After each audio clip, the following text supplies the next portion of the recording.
അപ്പോൾ എൻ്റെ മനസ്സിലുള്ള ആ ക്യാരക്ടർ ശരിക്കും ലിജോ ജോസ് പല്ലിശ്ശേരിയായിരുന്നു നായകൻ. അങ്ങനെ അന്ന് പുള്ളി ചോദിക്കണം നമുക്ക് ഈ പടം ഇന്ന് അനൗൺസ് ചെയ്താലോ എന്ന് ചോദിക്കണം. 75 ലക്ഷം രൂപയ്ക്കാണ് പുള്ളിക്കാരൻ്റെ സാലറി പറഞ്ഞിരുന്നത്. അത് നേരെ പുള്ളി 1.5 കോടി രൂപ ചോദിക്കുകയാണ് പ്രൊഡ്യൂസറുടെ. ഈ സിനിമ ഡ്രോപ്പായി തന്നെ മാനസികമായിട്ട് ഭയങ്കരമായിട്ട് പ്രശ്നത്തിലായി. അപ്പം എല്ലാം ഡ്രോപ്പുകളുടെ കഥ.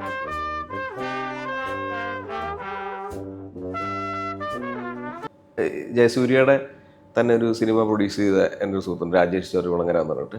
പുള്ളിക്കാരൻ്റെ ഒരു അത് ലാൽ ബഹദൂർ ശാസ്ത്രി, അതിൽ ഞാൻ അസിസ്റ്റൻ്റ് ആയിരുന്നു. അപ്പോൾ അതിൽ ജയസൂര്യയായിട്ട് വർക്ക് ചെയ്തിട്ടുണ്ട്. അപ്പോൾ അങ്ങനെ ജയസൂര്യനെ എന്നെ അറിയാം. ജയസൂര്യക്ക് ഒരു ദിവസം ജയസൂര്യയെ വിളിച്ചിട്ട് പറയണം ഇങ്ങനെ രാജേഷ് ഒരു കഥ കേൾക്കാൻ പറ്റുമോ, ലിജോ ആണ് ഡയറക്ടർ എന്നാണ്. അപ്പം ലിജോ ജോസ് പല്ലിശ്ശേരി. മനസ്സിലായില്ല, അതായത് ജയസൂര്യ അടുക്കൽ ഈ കഥ പറഞ്ഞ് അല്ല ഇതായിട്ട് ഇതിലേക്ക് എത്തുന്നുള്ളൂ.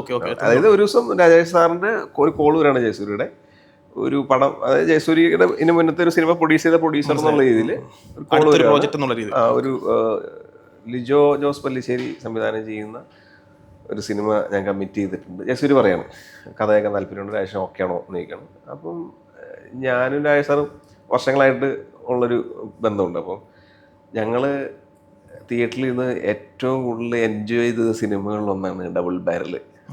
അപ്പോൾ അതിന് പലർക്കും പല അഭിപ്രായം ഉണ്ടായിരിക്കും, പക്ഷേ ഞങ്ങൾ ഭയങ്കരമായിട്ട് എൻജോയ് ചെയ്തു. ലിജോ സാറിനോട് ഞാൻ വർക്ക് ചെയ്തിട്ടുണ്ട് അസിസ്റ്റൻ്റായിട്ട്, ഞാൻ ഈമായൂല്. അപ്പോൾ ലിജോ സാറിനെ പേഴ്സണലി പുള്ളിക്ക് ഏറ്റവും പുള്ളി ചെയ്ത വർക്കുകളിൽ വൺ ഓഫ് ദ ബെസ്റ്റ് വർക്കായിട്ട് പുള്ളി ഇപ്പോഴും പറയാറുള്ളൊരു വർക്ക് ഡബിൾ ബാരലിനാണ്. അന്ന് കഥ പറഞ്ഞു, ജയസൂര്യ പ്രോജക്റ്റ് ഓണായി. അങ്ങനെ രണ്ടുപേർക്കും അഡ്വാൻസ് കൊടുക്കും. ലിജോ ജോസ് പല്ലിശ്ശേരിക്കും ജയസൂര്യക്കും പ്രൊഡ്യൂസർ എന്നുള്ള രീതിയിൽ രാജേഷ് സാർ അഡ്വാൻസ് കൊടുക്കുന്നുണ്ട്. അങ്ങനെ ഒരു പോയിന്റിൽ ജയസൂര്യയും ലിജോ പല്ലിശ്ശേരിയും തമ്മിൽ എന്തോ പറഞ്ഞ് പ്രശ്നമായി, പ്രോജക്റ്റ് ഡ്രോപ്പായി. അപ്പം എല്ലാം ഡ്രോപ്പുകളുടെ കഥയാപ്പം. ഡ്രോപ്പായപ്പം പ്രൊഡ്യൂസറെ സംബന്ധിച്ച് രണ്ടുപേരുടെ കയ്യിൽ അഡ്വാൻസ് അടക്കുന്നുണ്ട്. ലിജോ സാറ് പറഞ്ഞു വേറൊരു കഥയുണ്ട് കേട്ട് നോക്ക്, നമുക്ക് പ്രൊജക്റ്റായിട്ട് മുന്നോട്ട് പോകാം എന്ന് പറഞ്ഞിട്ട് അങ്കമാലി ഡയറീസിൻ്റെ കഥ പറഞ്ഞു. മീൻസ് രാജേഷ് സാറിൻ്റെ അടുത്ത് ഒരു കഥയുടെ പറഞ്ഞു, അതാണ് അങ്കമാലി ഡയറീസ്. അങ്കമാലി ഡയറീസ് പറഞ്ഞാൽ പക്ഷേ അതിൽ കുറച്ച് വയലൻസും കാര്യങ്ങളൊക്കെ ഉള്ളതുകൊണ്ട് രാജേഷ് സാറ് ഒരു വിദ്യാഭ്യാസ സ്ഥാപനം നടത്തുന്ന ഒരാളാണ്. പുള്ളിക്കത് അങ്ങനത്തെ ഒരു കഥയിൽ താല്പര്യമില്ല, വേറൊരു കഥയുണ്ട് നമുക്ക് ചെയ്യാം. പിന്നെ അടുത്ത ഒരു കഥ പറയുന്നതാണ് ഈമായൂവിൻ്റെ കഥ. അത് പുള്ളി രാജേഷ് സാറിന് ഭയങ്കര വർക്ക് നമുക്കിത് ചെയ്യാമെന്ന് പറഞ്ഞിട്ട് ആ പ്രോജക്റ്റ് ഓണാകുന്നു.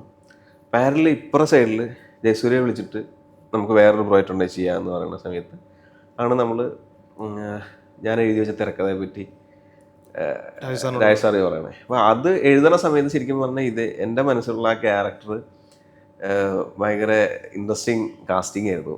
ഗബ്രി എന്ന് പറഞ്ഞാണ് ഗബ്രിയേൽ എന്നൊരു പ്രീസ്റ്റിന്റെ ക്യാരക്ടർ. ഗബ്രിയേൽ എന്ന ക്യാരക്ടറിന്റെ പേര് അത് ഗബ്രി എന്നാണ് എല്ലാവരും ഇയാളെ വിളിക്കുന്നത്, ഒരു വിളിപ്പേരാണ്. അപ്പോൾ ഷോർട്ട് ഫോം ആണ്. അപ്പോൾ എൻ്റെ മനസ്സിലുള്ള ആ ക്യാരക്ടർ ശരിക്കും ലിജോ ജോസ് പല്ലിശ്ശേരിയായിരുന്നു നായകൻ. ശരിക്കും ഞാൻ എഴുതി കഴിഞ്ഞിട്ട് ഞങ്ങൾ കഥ ഞാൻ രാജേഷ് സാറിൻ്റെ അടുത്ത് കാണാൻ പുള്ളിക്ക് ഭയങ്കര ഇഷ്ടപ്പെട്ടു.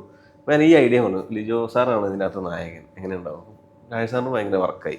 അതിന് ശേഷമാണ് ഈ കഥകളൊക്കെ അല്ലാതെ ഉണ്ടാകുന്നത്, ഇവർ തമ്മിലുള്ള അസോസിയേറ്റ് ചെയ്ത് വരുന്നതൊക്കെ.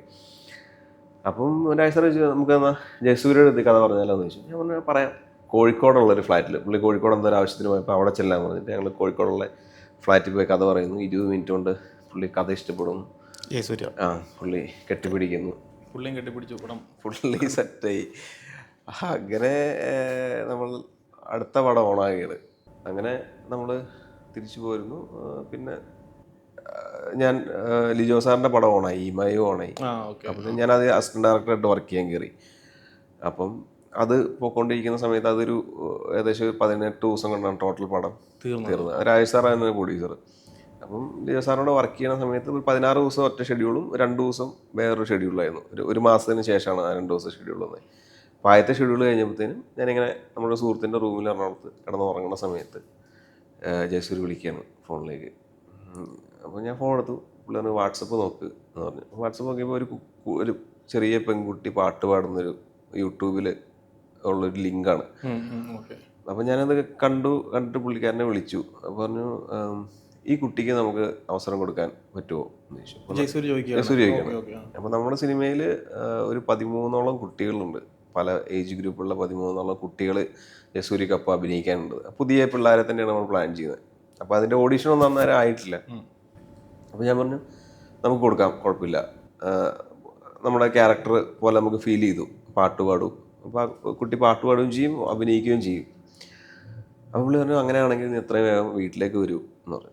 അങ്ങനെ ഞാൻ കാറെടുത്ത് നേരെ വീട്ടിലേക്ക് വന്ന് പുള്ളി ചെലവന്നൂർ പുള്ളിയുടെ വീട്ടിലാണ് താമസിക്കുന്നത്. ഞാൻ അവിടെ ചെന്നപ്പം ഈ കുട്ടിയും ഫാമിലിയും അവിടെ ഉണ്ട്.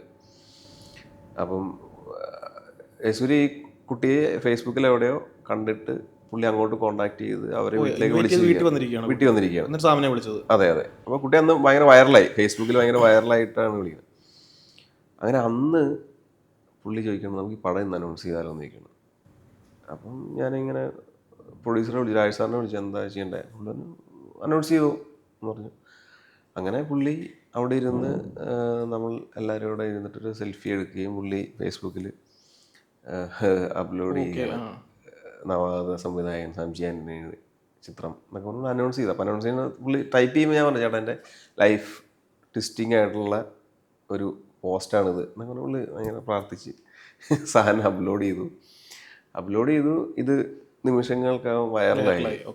പ്രീ പ്രൊഡക്ഷൻ സ്റ്റാർട്ട് ചെയ്തു. അതിൻ്റെ സോങ് റെക്കോർഡിങ്ങും പരിപാടികളൊക്കെ സ്റ്റാർട്ട് ചെയ്യുന്നു. അതിൻ്റെ ഇടയ്ക്ക് വേറൊരു കുട്ടിക്കും ഇതേപോലെ തന്നെ നമ്മൾ അവസരം കൊടുക്കുന്നു പാട്ട് പാടാൻ. അങ്ങനെ കാര്യങ്ങളെല്ലാം വളരെ സ്മൂത്തായിട്ട് പോകുന്ന സമയത്ത് നമ്മൾ ലൊക്കേഷൻ കാണുന്നു. അപ്പം ഇന്ന് കണ്ണൂർ സ്ക്വാഡിൻ്റെ ഡയറക്ടർ റോബി ആയിരുന്നു എൻ്റെ DOP അന്ന്. അപ്പോൾ റോബി ഞാനും ലൊക്കേഷൻ കാണാൻ പോകുന്നു. മൂന്നാറിൽ ഇതുപോലെ തന്നെ പുണ്യാളമുള്ള ഹിൽ സ്റ്റേഷനിലൊരു പള്ളിയും അതിനടുത്തുള്ളൊരു ഓർഫനേജ് ഒക്കെ നമുക്ക് വേണം. അങ്ങനെ ലൊക്കേഷനെ കണ്ട് നടക്കുന്ന സമയത്ത് ഒരു പോയിന്റിൽ ജയസൂര്യയുടെ ആട് 2 ഇറങ്ങുകയാണ്. ആട് 2 ഇറങ്ങിക്കഴിഞ്ഞാൽ അടുത്ത ഇമീഡിയറ്റ് ആയിട്ട് തുടങ്ങാൻ പോകുന്ന പടം ഗബ്രിയാണ്. അങ്ങനെ ആട് 2 വൻ സൂപ്പർ ഡ്യൂപ്പർ ഹിറ്റായി മാറുന്നു, ട്രെൻഡ് സെറ്റിംഗ് ആവുന്നു. അതായത് പരാജയപ്പെട്ടൊരു ചിത്രത്തിന് രണ്ടാമത് വന്ന് ഭയങ്കരമായിട്ട് ട്രെൻഡിങ് ആവുന്നു. ആ ഹിറ്റോട് കൂടിയാന്ന് തോന്നുന്നു പുള്ളിയുടെ നമ്മൾ 75 ലക്ഷം രൂപയ്ക്കാണ് പുള്ളിക്കാരൻ്റെ സാലറി പറഞ്ഞിരുന്നത്. അത് നേരെ പുള്ളി 1.5 കോടി രൂപ ചോദിക്കാണ് പ്രൊഡ്യൂസർ എടുത്തത്. അപ്പം നിങ്ങൾ എഗ്രിമെന്റ് എല്ലാം ഉണ്ട്, എല്ലാം ഉണ്ട്. 1.5 കോടി ചോദിക്കുന്നു. സ്വാഭാവികമായിട്ടും 1.5 കോടിക്ക് അന്ന് പുള്ളിക്ക് റെമ്യൂണറേഷൻ കൊടുക്കാനുള്ള പ്രൊഡ്യൂസർ അതിന് ഓക്കെ ആയിരുന്നില്ല. അങ്ങനെ 1 കോടി വരെ കൊടുക്കാൻ തയ്യാറായിരുന്നു പ്രൊഡ്യൂസർ. പക്ഷെ പിന്നെയും പുള്ളി അത് എനിക്കൊന്നും വാശി പിടിച്ചിരുന്നിട്ടുണ്ടാവാം, അറിയില്ല. പിന്നീട് നമ്മൾ സ്ക്രിപ്റ്റ് ഡിസ്കഷനിലൊക്കെ എനിക്കത് ഫീൽ ചെയ്യാൻ തുടങ്ങി. നമ്മുടെ സിനിമ വളരെ സീരിയസ് ആയിട്ടുള്ള ഒരു കഥയും കഥാപശ്ചാത്തലവും ഒക്കെ ആയിരുന്നു. അതിലൊരു ഹ്യൂമറിന് സാധ്യത, വേറൊരു തരം ഒരു ഫാൻറ്റസി സബ്ജക്റ്റ് ആയിരുന്നു. ഇപ്പം അതിൽ നിന്ന് അഡാപ്റ്റ് ചെയ്തൊരു പടം ഇപ്പോൾ വേറെ വരുന്നുണ്ട്, ഏകദേശം അതേപോലെയുള്ള ഒരു ഫാൻറ്റസി. കത്തനാര് ഒരു പള്ളിയിലച്ഛൻ എങ്ങനെ ഒരു ഇച്ചിരി മാജിക്കൽ റീൽസ് ഒക്കെ ഉള്ളൊരു സിനിമയായിരുന്നു. കടമറ്റത്ത് കത്തനാര് റെഫറൻസ് ആയിരിക്കും ഏകദേശം ക്യാരക്ടറിന് എന്നൊക്കെയുള്ളൊരു ഐഡിയ ആയിരുന്നു എൻ്റെ. അപ്പം അന്ന് ഗബ്രിയുടെ അതിന് നമ്മൾ പറയാൻ കാരണം എന്ന് വെച്ചാൽ അന്ന് നമ്മളുടെ സ്കൂളിൻ്റെ ഒരു സിനിമ ക്യാമ്പിന് വേണ്ടിയിട്ട് നമ്മൾ ഇതിനകത്ത് ഒരു സീൻ ഷൂട്ട് ചെയ്തിട്ടുണ്ടായിരുന്നു, പിള്ളേർക്ക് കാണിച്ചു കൊടുക്കാൻ വേണ്ടിയിട്ട്. അപ്പോൾ അതും ഞാൻ അന്ന് നറേറ്റ് ചെയ്യുമ്പോൾ കാണിച്ചിട്ടുണ്ടായിരുന്നു. കോസ്റ്റ്യൂമും ഇതും അടക്കമുള്ള കാര്യങ്ങൾ ഞാൻ കാണിച്ചിട്ടുണ്ടായിരുന്നു. അതൊരു ഒരു പ്യുവറായിട്ടൊരു മാജിക്കലായിട്ടുള്ള ഒരു ഫാൻറ്റസി സീനാണത്. അപ്പം അതടക്കം കാണിച്ചിട്ടാണ് പുള്ളി കൺവിൻസിങ് ആവുന്നത്. ഒരു പക്ഷേ കുറച്ച് ഹ്യൂമർ അതിനകത്ത് വരണം എന്നുള്ളൊരു താല്പര്യമുള്ളവർ തോന്നി. പക്ഷേ നമ്മുടെ സബ്ജക്റ്റിൽ അത് ഡിമാൻഡ് ചെയ്യുന്നില്ല. അത് അങ്ങനത്തെ ഒരു ഹ്യൂമർ ട്രാക്കിലേക്ക് പോയി കഴിഞ്ഞാൽ അതൊരു പക്ഷേ കഥയെ ബാധിക്കുന്നതുകൊണ്ട് ഞാനത് ഓക്കെ ആയിരുന്നില്ല.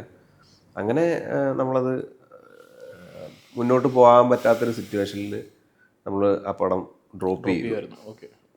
എനിക്ക് തോന്നുന്നു എൻ്റെ ഡേറ്റിലാണ്, നമുക്ക് തന്ന ഡേറ്റിലാണ് പുള്ളി പിന്നീട് മേരിക്കുട്ടി എന്ന് പറഞ്ഞൊരു സിനിമ ചെയ്തത്.